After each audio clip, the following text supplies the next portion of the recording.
Good day, I'm Angelica Galupo and Angelica Bacares from CBT 4A. We will discuss the law of Republic Act 11476 in June 25, 2020. An act institutionalizing good manner and right conduct and values education in the K-12 curriculum, appropriating funds therefore and for other purposes. Short title of this law is This Act shall be known as the GMRC and Value Education Act. Declaration of Policies. The state recognizes the vital role of the youth in nation building and promotes and protects their physical, moral, spiritual, intellectual, and social well-being. Definition of terms as used in this act is A. Human dignity. B. Values education. C. Good manners and right conduct or GMRC.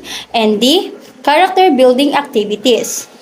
Institutionalization of good manners and right conduct and values education in the K-12 basic education curriculum GMRC shall be taught from grade 1 to 6 as a separate subject with the same time allotment as the other core subjects.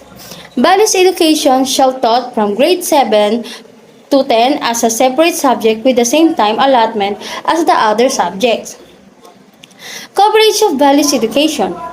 It is hereby mandated that values education shall be an integral and essential part of the DepEd K-12 basic education curriculum. Teaching qualification and capacity building for teachers, teachers with diploma, certification, and or training in the field of values education.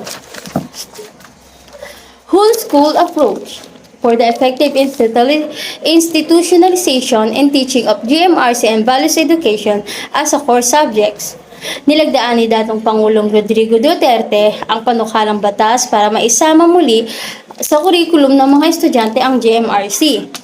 Sa ilalim ng Republic Act No. 11476 na pinirmahan ng Pangulo, nakasaad na papalitan nito ang edukasyon sa pagpapakatao sa K-12 curriculum.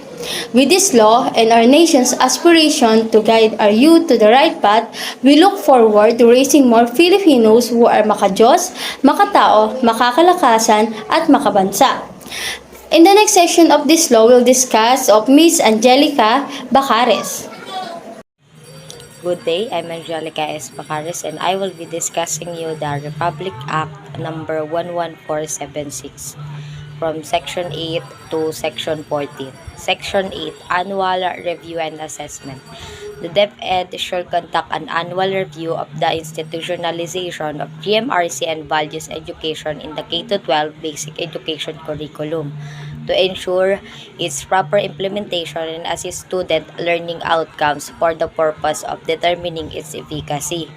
The report shall be submitted to the committees on the basic education of both houses of Congress within 30 days from the termination of the period of review and assessment. While on a Section 9, which is the implementing agency, the DepEd should be the lead agency in implementing the provisions of this act.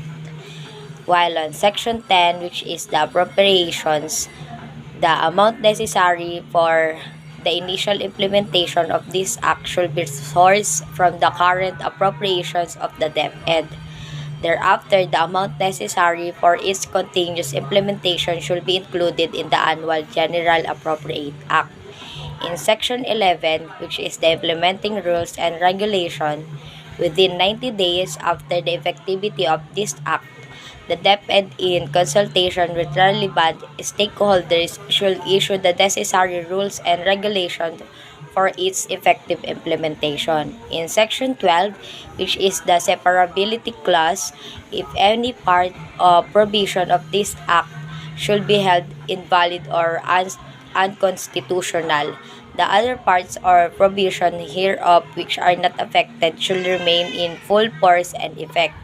In Section 13, repealing clause, all laws, decrees, rules, executive orders, and other administrative issuance are hereby repealed, superseded, or modified accordingly. Lastly, the Section 14, which is the effectivity, this act should take effect 15 days after its publication in the official gazette or in a newspaper of general circulation. This act, which is a consolidation of Senate Bill number 1224 and House Bill number 5829, was passed by the Senate of the Philippines and the House of Representatives on March 4, 2020, signed by Rodrigo Roa Duterte. That's all. Thank you.